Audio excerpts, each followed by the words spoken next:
स्वागत है दोस्तों आपका अपने एजुकेशन प्लेटफॉर्म पर। आज का हमारा टॉपिक है वर्ण तथा ध्वनि विचार, जिसमें हम स्वर वर्ण और व्यंजन वर्ण को डिटेल में सीखेंगे। तो वीडियो शुरू करने से पहले अगर आप चैनल पर नए हैं तो चैनल को सब्सक्राइब कर लीजिए और बेल आइकन को ज़रूर प्रेस कीजिए, इससे आपको आने वाली नोटिफिकेशन मिलते रहें। वीडियो अच्छी लगे तो वीडियो को लाइक ज़रूर करें।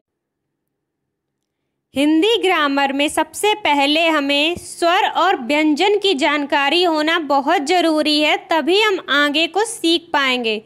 तो चलिए शुरू करते हैं आज का अपना टॉपिक। वर्णों के समुदाय को ही वर्णमाला कहते हैं, यही इसकी डेफिनेशन है वर्णमाला की। अब हम देखते हैं कि हिंदी वर्णमाला में वर्णों की संख्या 45 होती है। कहीं कहीं पुस्तकों में 46 वर्ण भी बताए गए हैं। इसके अतिरिक्त 3 संयुक्त वर्ण, 1 मिश्र वर्ण तथा 2 अयोगवाह वर्ण भी होते हैं। इन वर्णों को ही हम स्वर तथा व्यंजन में बांटा गया है। तो देखते हैं स्वर और व्यंजन के बारे में और सीखते हैं। सबसे पहले स्वर। तो स्वर वर्ण उन वर्णों को कहते हैं जिनका उच्चारण हम स्वतंत्र रूप से करते हैं, मतलब किसी मात्रा के प्रयोग के बिना अगर हम कोई भी ध्वनि स्वतंत्र रूप से बोलते हैं और उसका प्रयोग हम स्वतंत्र रूप से करते हैं तो वह स्वर कहलाते हैं।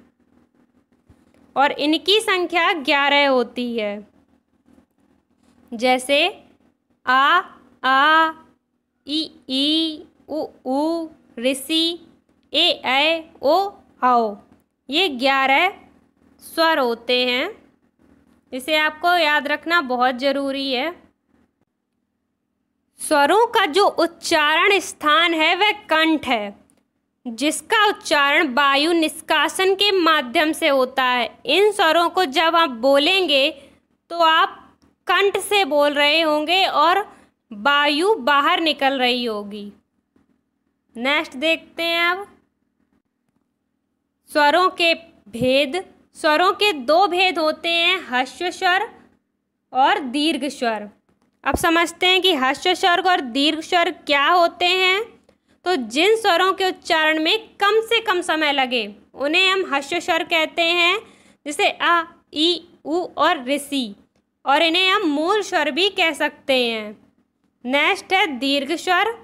जिन स्वरों के उच्चारण में ह्रस्व स्वरों से दुगना समय लगे उन्हें हम दीर्घ स्वर कहते हैं। देखते हैं कि दीर्घ स्वर कौन कौन से होते हैं।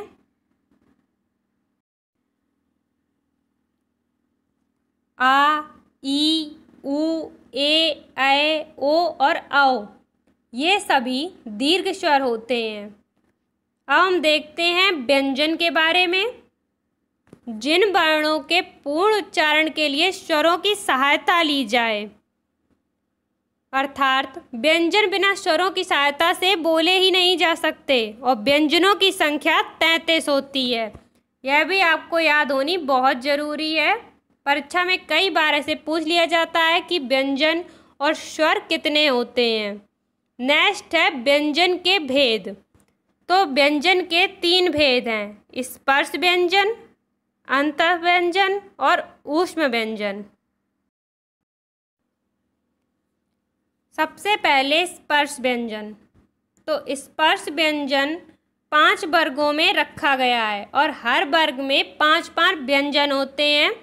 हर वर्ग का नाम पहले वर्ग के अनुसार रखा गया है और इनके उच्चारण में कंठ के अतिरिक्त जिह्वा, तालु, मूर्धा, दंत, ओष्ठ इत्यादि स्थानों से स्पर्श होता है और इसे हम वर्गीय व्यंजन भी कहते हैं। तो सबसे पहले हम देखते हैं का वर्ग। का वर्ग जिसमें आते हैं का, खा, गा, घा और इंग्या। इसे हम कंठ से उच्चारित करते हैं। नेक्स्ट है चा वर्ग। चा वर्ग में आएंगे चा, छा, जा, झा और इंगा। ये चा वर्ग में आते हैं। टा देखते हैं। टा वर्ग में टा, ठा, डा,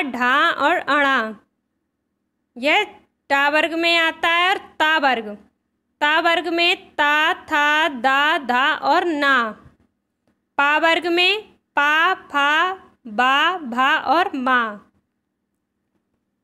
तो ये सभी पहले वर्ग के अनुसार ही शुरू होते हैं। जैसे का वर्ग का से, चा वर्ग चा से, टा वर्ग टा से और ता वर्ग ता से और पा वर्ग पा से। तो जो का वर्ग होता है वह कंठ से उच्चारित होता है। जो चा वर्ग होता है वह तालु से उच्चारित होता है। जो टा वर्ग होता है वह मूर्धा से उच्चारित होता है। और जो ता वर्ग होता है वो दंत से उच्चारित होता है। और पा वर्ग ओष्ठ से उच्चारित होता है। इसे हम कैसे याद कर सकते हैं? इसे हम याद कर सकते हैं का, चा, टा, ता, पा। कचट तप। 2-4 बार आप इसे बोलिए, आपको पता चलेगा कि कौन कौन सा वर्ग कहाँ से शुरू होता है। और हर वर्ग में हम 5-5 ही व्यंजनों को रखते हैं। इसके बाद आता है अंतस्थ व्यंजन। इसकी संख्या 4 होती है और वो होते हैं या, रा, ला और वा। ये वर्ण स्वर तथा व्यंजन के मध्य स्थित हैं, जिनका कारण इन्हें अंतस्थ व्यंजन कहा जाता है।